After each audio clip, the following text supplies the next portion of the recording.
하나님 아버지, 주의 이름 찬양합니다. 이 아침, 이 복된 아침에 저희를 깨우사 불러 모아주시고 한 마음으로 기도하게 하시며 또 주의 말씀 듣게 하시니 감사합니다. 하나님 아버지, 저희가 이 시간도 어디서 와서 또 어디로 가야 되는 자들인지 잊지 않게 하시며 저희가 무엇을 위해서 사는 자들인지 생각하게 하여 주시옵소서. 아버지, 저희의 삶에 분명한 목적의식과 방향이 있게 하여 주시옵소서. 하나님 아버지, 주께서 저희의 영이 늘 깨어있게 하시며 잠든 자처럼 죽은 자처럼 살지 않게 하여 주시옵소서. 하나님 아버지, 세상을 대할 때도 저희가 깨어있는 눈으로 아버지 우리 주님의 눈으로 주님의 마음으로 세상을 대하고 또 세상을 바라볼 수 있게 하여 주시옵소서. 늘 기도하는 마음으로 살게 하시며 또 정성된 마음으로 하루하루 저희 삶을 이끌어가게 하여 주시옵소서. 주의 오늘 아침에 주시는 이 말씀을 저희가 마음에 하루 종일 품게 하시며 또 생각나게 하시며 이 말씀을 힘입어 기도하게 하여 주시옵소서. 예수 그리스도 이름을 기도합니다. 아멘. 자, 오늘 우리가 상고해볼 하나님 말씀은 여호수아서 24장 1절부터 18절까지입니다. 여호수아 24장 1절부터 18절까지 함께 읽겠습니다. 여호수아가 이스라엘 모든 지파를 세게모 모으고 이스라엘 장로들과 그들의 수령들과 재판장들과 관리들을 부르매 그들이 하나님 앞에 나와 선지라.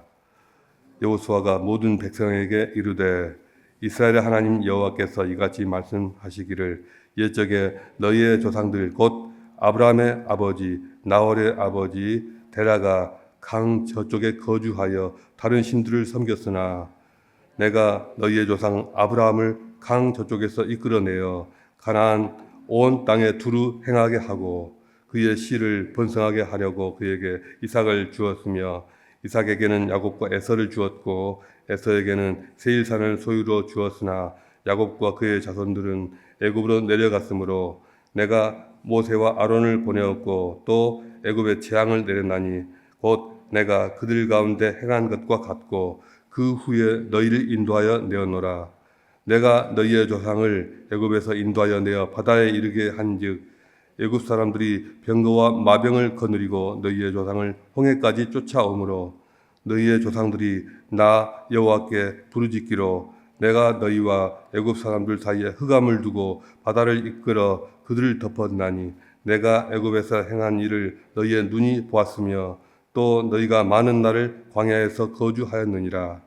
내가 또 너희를 인도하여 요단 저쪽에 거주한 아모리 족속의 땅으로 들어가게 하며 그들이 너희와 싸우기로 내가 그들을 너희 손에 넘겨주매 너희가 그 땅을 점령하였고 나는 그들을 너희 앞에서 멸절시켰으며 또한 모압 왕 십볼의 아들 발락이 일어나 이스라엘과 싸우더니 사람을 보내어 부올의 아들 발람을 불러다가 너희를 저주하게 하였으나 내가 발람을 위해 듣기를 원하지 아니하였으므로 그가 오히려 너희를 축복하였고 나는 너희를 그의 손에서 건져내었으며 너희가 요단을 건너 여리고에 이른즉 여리고 주민들 곧 아모리 족속과 브리스 족속과 가나안 족속과 헷 족속과 기르가스 족속과 히위 족속과 여부스 족속이 너희와 싸우기로 내가 그들을 너희의 손에 넘겨주었으며 내가 왕보를 너희 앞에 보내어 그 아모리 족속의 두 왕을 너희 앞에서 쫓아내게 하였나니 너희의 칼이나 너희의 활로서 이같이 한 것이 아니며 내가 또 너희가 수고하지 아니한 땅과 너희가 건설하지 아니한 성읍들을 너희에게 주었더니 너희가 그 가운데 거주하며 너희는 또 너희가 심지 아니한 포도원과 감람원의 열매를 먹는다 하셨느니라. 그러므로 이제는 여호와를 경외하며 온전함과 진실함으로 그를 섬기라. 너희의 조상들이 강 저쪽과 애굽에서 섬기던 신들을 치워버리고 여호와만 섬기라. 만일 여호와를 섬기는 것이 너희에게 좋지 않게 보이거든 너희 조상들이 강 저쪽에서 섬기던 신들이든지 또는 너희가 거주하는 땅에 있는 아모리 족속의 신들이든지 너희가 섬길 자를 오늘 택하라. 오직 나와 내 집은 여호와를 섬기겠노라 하니 백성들이 대답하여 이르되 우리가 결단코 여호와를 버리고 다른 신들을 섬기기를 하지 아니하오리니 이는 우리 하나님 여호와께서 친히 우리와 우리 조상들을 인도하여 애굽 땅 종되었던 집에서 올라오게 하시고 우리 목전에서 그 큰 이적들을 행하시고 우리가 행한 모든 길과 우리가 지나온 모든 백성들 중에서 우리를 보호하셨음이며 여호와께서 또 모든 백성들과 이 땅에 거주하던 아모리 족속을 우리 앞에서 쫓아내셨습니다. 그러므로 우리도 여호와를 섬기리니 그는 우리 하나님이심이다 하니라. 아멘. 오늘 나눌 말씀의 제목은 오직 하나님만을 섬기는 이유입니다. 여호수아가 이스라엘 백성들을 세겜 땅으로 불러 모았습니다. 이제 죽기 전에 그들에게 마지막 고별 설교를 하고자 하는 것입니다. 세겜 땅은 하나님께서 일찍이 아브라함에게 가나안 온 땅을 주시겠다고 처음 약속한 바로 그 장소입니다. 또한 불과 몇 년 전에 가나안에 입성한 이스라엘 백성들이 다시 한번 하나님과 언약을 맺은 장소이기도 합니다. 여호수아가 이스라엘 백성들을 세겜으로 불러 모은 것은 이유가 있습니다. 세겜 땅은 한마디로 언약의 땅입니다. 그 언약의 땅에서 이스라엘 백성 자신들이 언약 백성임을 상기시켜 주고자 함이고요. 또한 지금 자신들이 누리고 있는 모든 것들이 다 하나님의 언약에서 나온 것임을 깨닫게 하기 위함입니다. 이스라엘 백성은 이제 막 가나안 땅을 차지했습니다. 오랜 광야 생활이 끝났고 이제는 정착의 시대가 열렸습니다.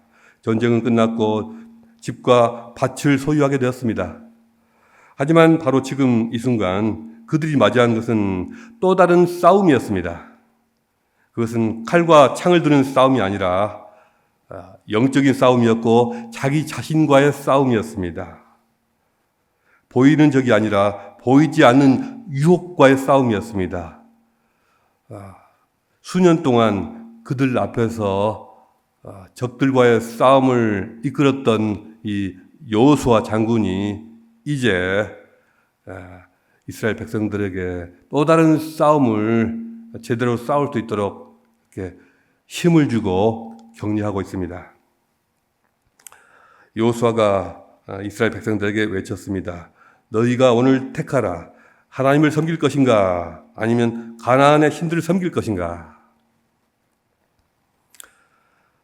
가나안의 이 원주민들은 경제적으로 아주 상당히 부유한 족속들이었습니다.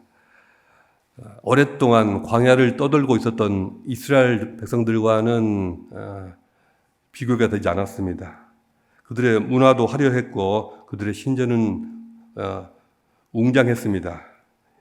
이스라엘은 그런 가나안 문화를 보면서 이런 생각을 아마 했을 것입니다. 와, 우리도 저렇게 살 수 있을까?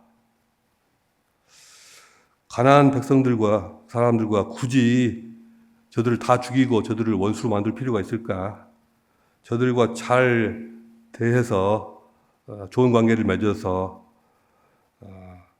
비즈니스 기회라도 더 얻어야 되지 않는가? 또 그걸 위해서 바알과 아세라에게 제사를 드리는 척이라도 해야 되지 않는가? 여호와 하나님만을 섬긴다는 것이 정말 가능할까? 그게 잘 될까? 이런 생각을 하는 사람들이 있었을 것입니다. 여호수아는 자신의 죽음을 앞두고 마지막 고별전설에서 이스라엘 백성들이 왜 여호와 하나님 한 분만을 섬겨야 하는지를 그 이유를 분명하게 설명하고 있습니다. 이스라엘이 하나님 한 분만을 섬겨야 하는 첫 번째 이유는 그들의 조상들이 그리고 그들 자신이 하나님의 은혜로 부르심 받은 자들이기 때문입니다. 2절부터 4절까지 해서 여호수아가 말하고 있는 것은 그들이 누구이며 어떻게 여기까지 오게 되었느냐 하는 것입니다. 이스라엘의 조상은 다른 신들, 우상을 섬겼던 사람들이었습니다.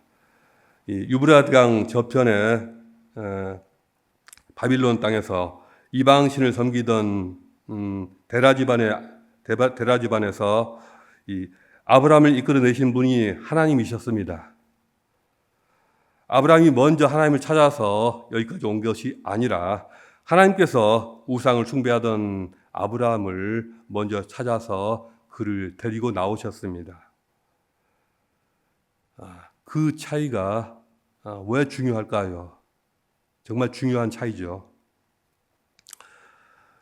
어떤 영화나 드라마 촬영을 할 때 시작하기 전에 감독은 먼저 자신의 작품에 꼭 필요한 배우를 꼭 집어서 캐스팅을 합니다.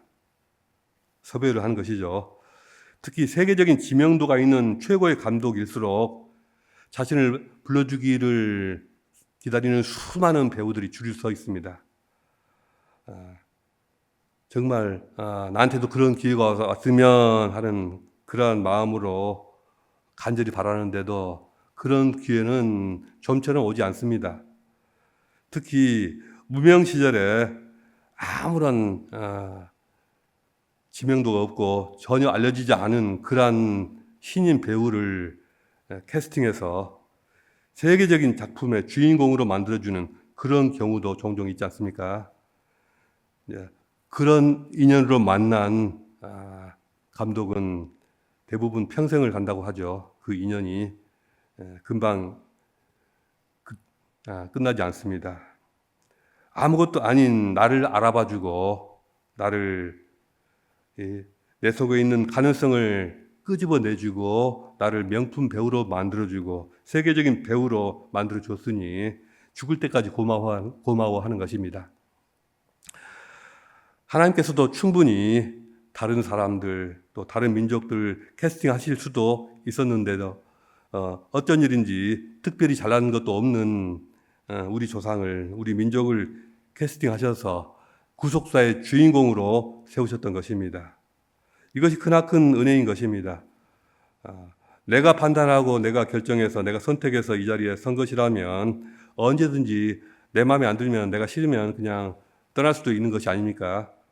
그런데 전혀 그럴 수가 없는 입장인 것입니다.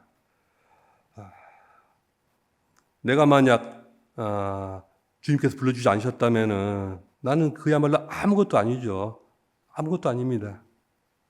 그런 나를 불러주신 것만으로도 너무나도 은혜롭고 감사한 일이니 여기서 배반하고 떠난다는 것은 상상할 수도 없는 일입니다. 우리가 어떻게 여기에 이르게 되었는가 이것만 잘 기억해도 결코 하나님을 떠날 수가 없는 것입니다. 이스라엘이 오직 하나님을 섬겨야 하는 두 번째 이유는 그들을 아무런 소망도 없이 암담했던 삶에서 구원해 내신 분이 여호와 하나님이셨기 때문입니다. 5절, 6절, 7절에서 여호수아는 과거에 이스라엘 백성이 애굽 땅에서 100년 동안 노예 상태로 지냈다는 사실을 상기시켜주고 있습니다. 스스로 자유를 얻을 힘도 없었고 또 그들의 자녀들은 강물에 던져졌고 그들이 모든 일을 하고 노동을 하는 것은 채찍 아래에서 채찍을 맞아가면서 두들겨 맞아가면서 죽지 않으려고 일을 했습니다. 하나님께서는 그러한 이스라엘의 모든 고통을 보시고 그들의 신음소리를 들으시고 모세와 아론을 보내셔서 10가지 재앙을 애굽에 내려서 이스라엘을 구원해 내셨습니다. 백성들이 홍해바다 앞에서 진퇴양난에 빠져서 부르짖었을 때 바다에 길을 내셔서 이스라엘 백성들을 건너게 하셨습니다. 그들이 스스로 싸워서 나온 것이 아니었습니다. 하나님께서 그들을 이끌어내셨습니다.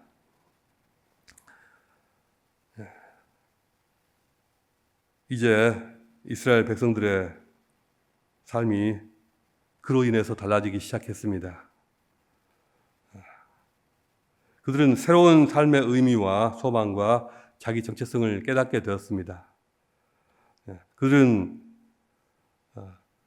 노예에서 하나님 백성으로 신분이 바뀌게 되었습니다. 지금 이 여호수아의 연설을 듣고 있는 모든 백성들은 대부분은 아마도 그들 자신이 애굽 땅에서 겪었던 일이 아니었습니다. 그들은 대부분 광야에서 태어난 그 다음 세대였기 때문입니다. 그런 그들에게 여호수아는 자신이 직접 겪었던 그 일을 들려주고 있습니다. 그건 다 옛날 일이 아닙니까? 왜 자꾸 옛날 얘기를 꺼냅니까? 꼰대처럼 자꾸 옛날 얘기만 하지 마십시오. 그런 생각을 할 수도 있지만은 옛날 일을 자꾸 되풀이하는 것이 좋지 않을 수도 있지만, 그러나 옛날 일일지라도 그들의 뼛속같이 새기고 절대로 잊지 말아야 할 일도 있는 법입니다. 바로 여호수아가 말하고 있는 바로 과거의 그 일이야말로 그런 경우입니다. 그들이 어떻게 애굽 땅을 벗어나왔는가, 또 그들이 그 땅을 벗어나와서 어떻게 달라지기 시작했는가, 그것은 뼛속같이 새겨야 할 그런 일입니다. 그들이 새로운 삶의 의미와 새로운 소망과 자기 정체성을 비로소 갖게 된 것입니다. 그들은 노예 신분에서 고귀한 하나님의 백성으로 신분이 바뀌게 되었습니다. 약속의 땅 가나안이라는 구체적인 목표와 소망을 갖게 되었습니다. 또 하나님께서 주시는 율법과 이 하나님의 명령을 통해서 하나님 백성으로서의 새로운 가치체계와 또 고귀한 삶의 방식을 습득하게 되었습니다. 이를 통해서 이스라엘 백성들은 무의미했던 고통스러운 삶에서 벗어나서 공동체 안에서 새로운 의미와 새로운 목적과 새로운 가치 있는 삶을 누리게 되었습니다. 여호수아는 지금 이 말을 하고 있는 것입니다.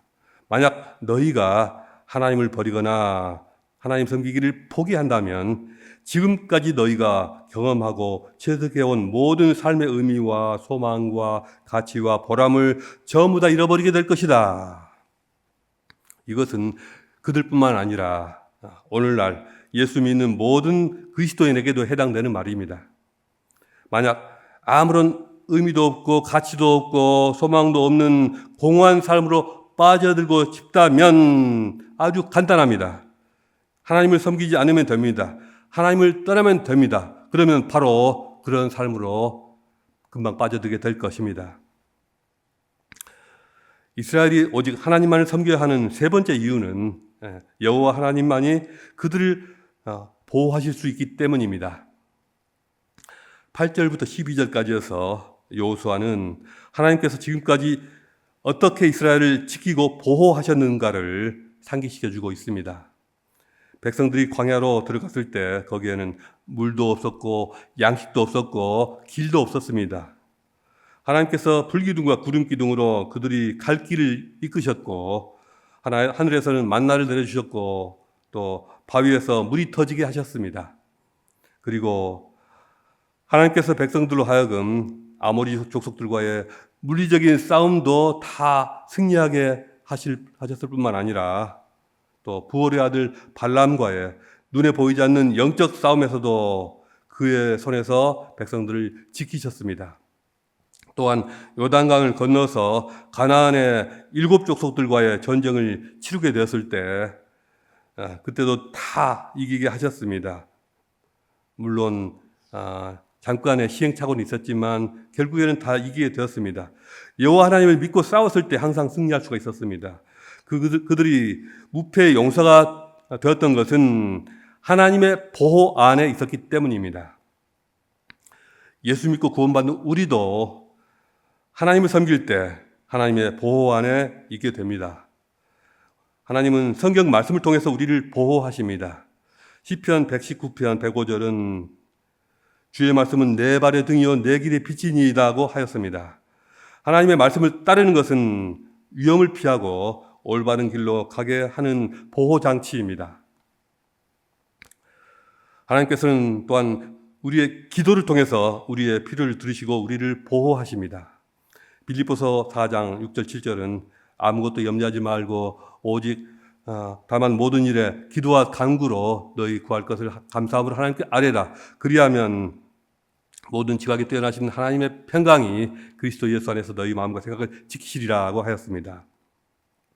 우리가 믿음으로 기도할 때 하나님께서는 우리의 마음을 지키시고 우리의 생각을 지키시고 우리의 삶을 지키십니다.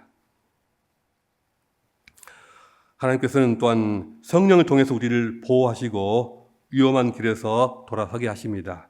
이사야서 30장 21절은 너희가 오른쪽으로 치우치든지 왼쪽으로 치우치든지 내 뒤에서 말소리가 내 귀에 들려 이르기를 이것이 바른 길이니 너희는 이 길로 가라 할 것이라고 하였습니다.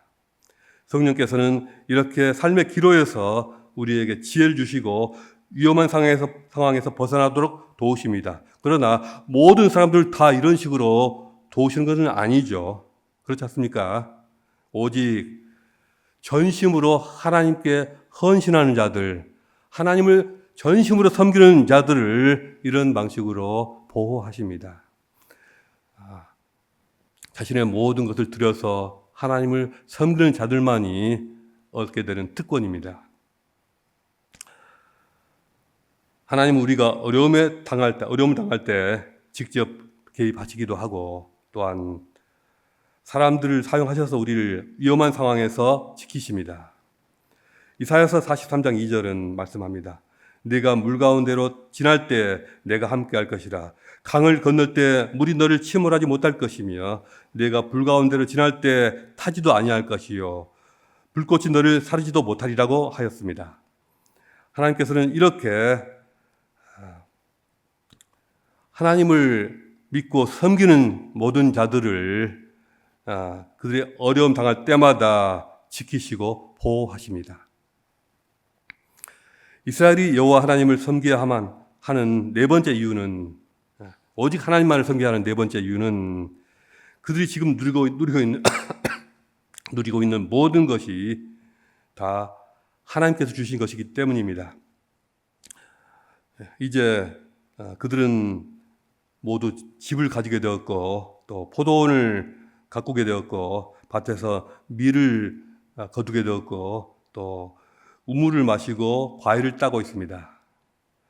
그 집들은 자신들이 직접 지은 것이 아니고 그 밭은 그들이 직접 개간해서 이룬 것도 아니고 포도나무도 이미 심겨져 있었고 또 우물도 이미 제대로 다 갖추어져 있었습니다. 다 만들어진 것, 갖춰져 있는 것을 그들은 거저 받은 것입니다. 이것은 하나님의 은혜가 아니면 있을 수가 없는 일입니다. 그들이 누리는 모든 것이 다 그야말로 은혜였던 것입니다. 여호수아는 지금 이 말을 하고 있습니다. 너희들은 지금 이 모든 것을 다 주신 하나님을 정말 섬길 것인가? 아니면 너희에게 아무것도 주지 않은 바알과 아세라 우상을 섬길 것인가? 오늘날 우리는 왜 하나님만을 섬겨야 합니까? 여러분이 이미 답을 아십니다. 누가 모르겠습니까? 하나님이 아니면 무엇이 우리 인생을 책임집니까? 누가 우리의 인생을 책임질 수 있습니까? 돈이면 다 된다. 성공하면 인정받는다. 네 마음이 원하는 대로 살아라. 내 욕망대로 살아라. 그것이 너의 진정한 자유다. 이런 말을 믿는 사람들이 있는데 과연 그런 것들이 우리 삶을 책임져 줍니까? 돈을 따라간 사람들, 성공을 쫓아 살았던 사람들, 끝없는 욕망을 채우기 위해서 몸부림쳤던 사람들이 지금 다 어디가 있습니까? 그들이 정말 마지막에 행복했습니까? 수십억을 번 사람의 마지막 순간이 과연 기쁘고 평안할까요? 최고의 자리에 오르는 사람도 늘 두렵고 또 외롭습니다. 자신의 마음 내키는 대로 욕망을 따라 평생을 살아보십시오. 결코 평안하지도 않고 행복하지도 않습니다. 그런 것들은 결코 우리를 책임져 주지 못합니다. 하나님은 우리를 지으셨고 우리에게 빛을 주셨고 우리에게 생명을 주셨습니다. 우리에게 또한 사랑을 주셨습니다. 오직 하나님만이 우리의 삶을 책임져 주시는 분이십니다. 그분은 단순한 우리 삶의 도우미가 아닙니다. 우리의 유일한 주인이십니다. 그분만이 우리가 우리의 모든 마음으로 섬길 수 있는 분이십니다. 이런 분을 우리가 섬길 수 있어서 감사합니다. 마지막 순간까지 하나님을 섬길 수 있는, 하나님을 섬겨야 되는, 하나님만을 섬겨야 되는 그 이유를 우리는 차고 넘치도록 가지고 있습니다. 그 모든 이유를 잊지 않고 항상 마음에 담아두는, 끝까지 기억하는 복된 성도님들 되시기를 주님 이름으로 축복합니다. 기도하시겠습니다. 기도할 때는 우리가 과연 나는 어떤 방식으로 하나님을 섬기고 있는가, 내가 하나님을 섬기는 방식은 무엇인가, 그것을 묵상하시면서 시간 기도하시겠습니다.